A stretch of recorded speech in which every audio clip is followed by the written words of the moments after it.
The revolutionary AI engine driving Eternal Horizon isn't just game-changing, it's industry-defining, announced Carson Wright, VP of Development at Nexus Games, gesturing dramatically at the gameplay demo on the massive screen behind him. With adaptive learning systems that literally evolve based on player behavior, we're creating NPCs that are indistinguishable from human players.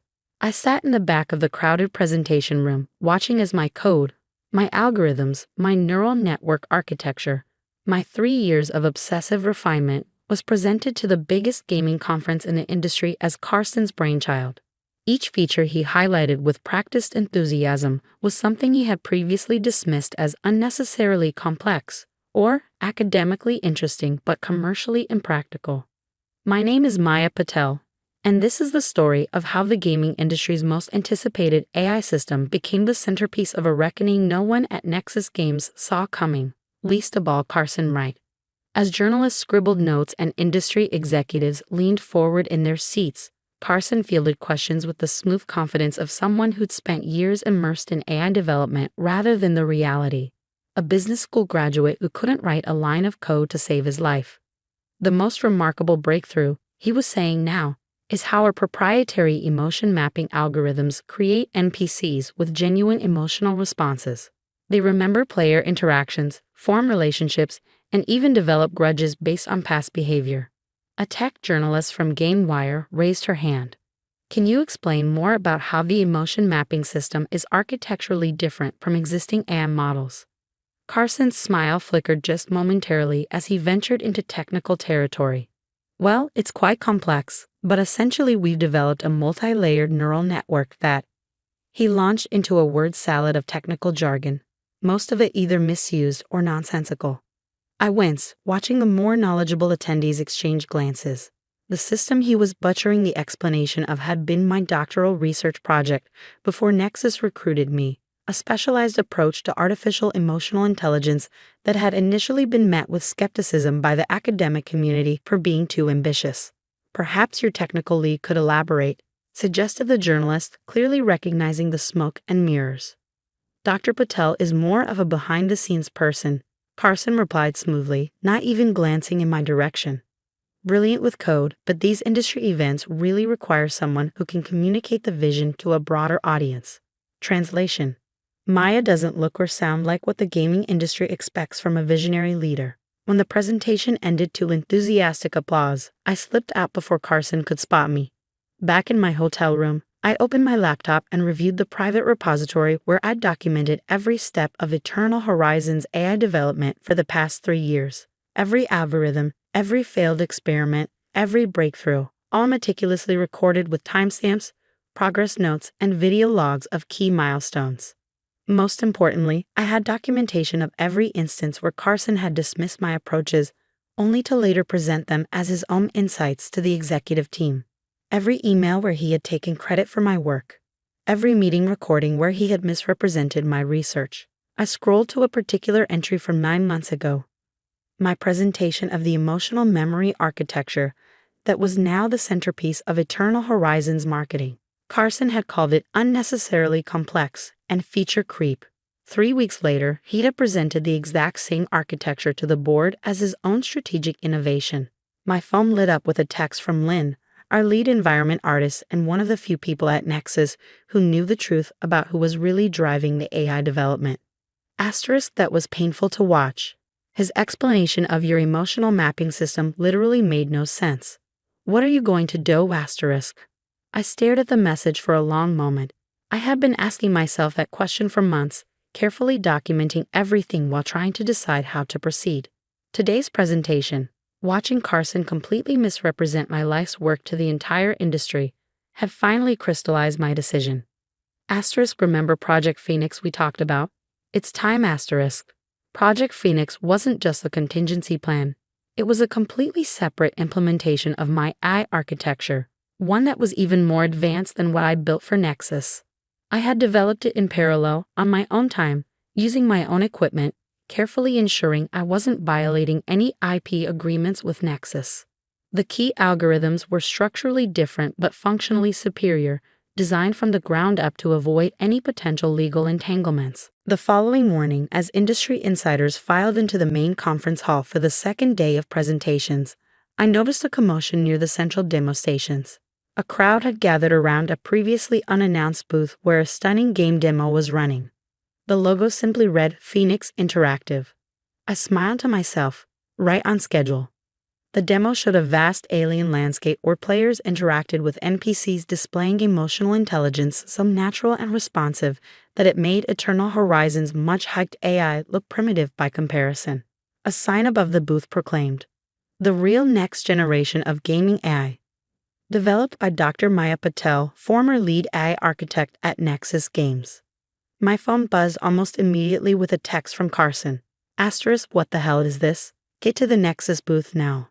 I took my time walking across the convention center, watching as word spread and more people flocked to the Phoenix Interactive demo. By the time I reached Nexus Games' elaborate booth, Carson was pacing like a caged animal, his face flushed with anger. "What have you done?" he hissed, pulling me aside. "You violated your contract, your NDA, everything. We'll sue you into oblivion." "I haven't violated anything," I replied calmly, loud enough for nearby industry representatives to hear. Phoenix Interactive's AI architecture is built on principles I developed before joining Nexus, with completely different implementation. I've been very careful about that. "No one will believe that," he snapped. "Everyone knows Eternal Horizons AI is groundbreaking." "Is it?" I raised an eyebrow. "Or it is Eternal Horizon using an inferior version of my work that you repeatedly rejected before claiming it as your own." His eyes widened slightly. "That's absurd. I've led the AI development from the beginning." "Have you?" I pulled out my phone and played a brief clip. Carson in a development meeting 8 months ago, dismissing the exact emotional mapping system he had presented yesterday as his own innovation. The color drained from his face. "Where did you get that?" "Recording meetings is against company policy. Documentation is actually my specialty," I replied. "I have 3 years of evidence showing how my work was systematically appropriated and misrepresented. Every algorithm you claimed credit for, every feature you initially rejected, then presented as your insight." Before Carson could respond, a tall figure approached us, Elijah Nakamura, CEO of Nakamura Entertainment, one of the largest publishers in the industry. "Dr. Patel," he said, extending his hand. "I just saw your Phoenix demo. Remarkable work. Much more impressive than what was presented yesterday." He glanced meaningfully at Carson, who seemed to shrink under his gaze. "Thank you, Mr. Nakamura," I replied, shaking his hand. "I'd like to discuss potential publishing arrangements for Phoenix Interactive," he continued, "and perhaps clarify some confusion about the development history of Eternal Horizons AI systems."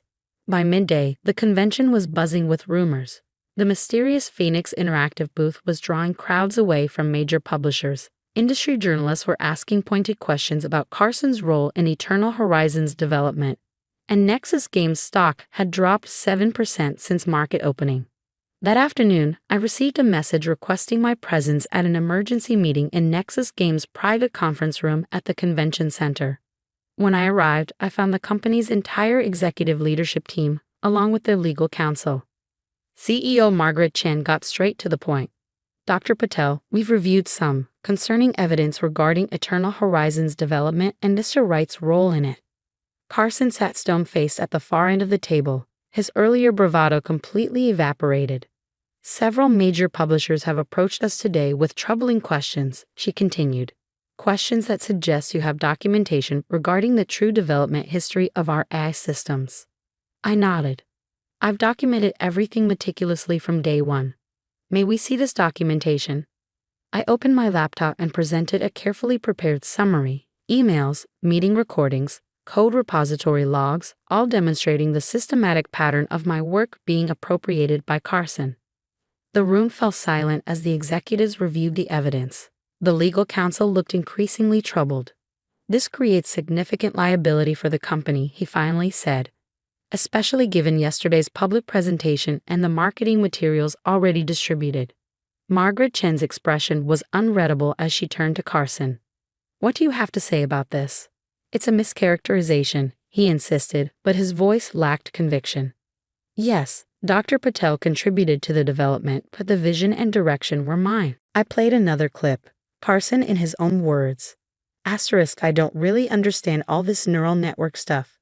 But if you can make it work, great. Just make it simple enough that I can explain it to the board. Asterisk. His face flushed deep red. Margaret Chen had heard enough. Carson, wait outside, please. After he left, she turned to me. What exactly do you want, Dr. Patel? Recognition for my work, I replied simply, and to ensure this doesn't happen to other developers. And Phoenix Interactive is built on different architecture than what I developed for Nexus. I've been very careful about that. I'm happy to have it independently verified.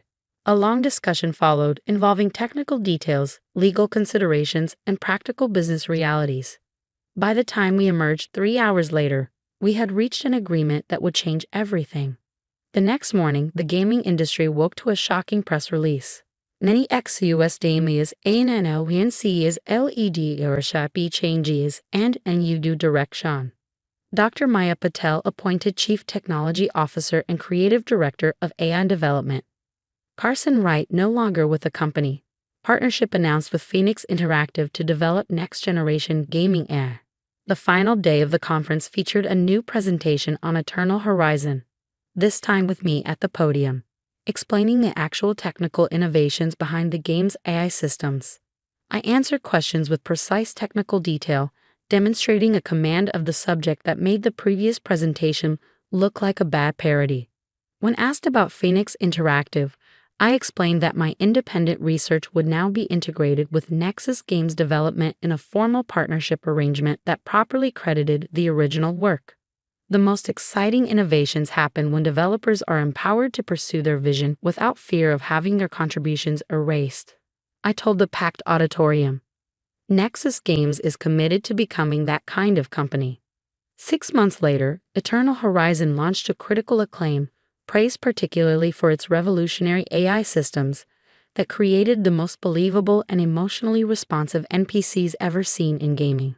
My name featured prominently in reviews, interviews, and industry analysis.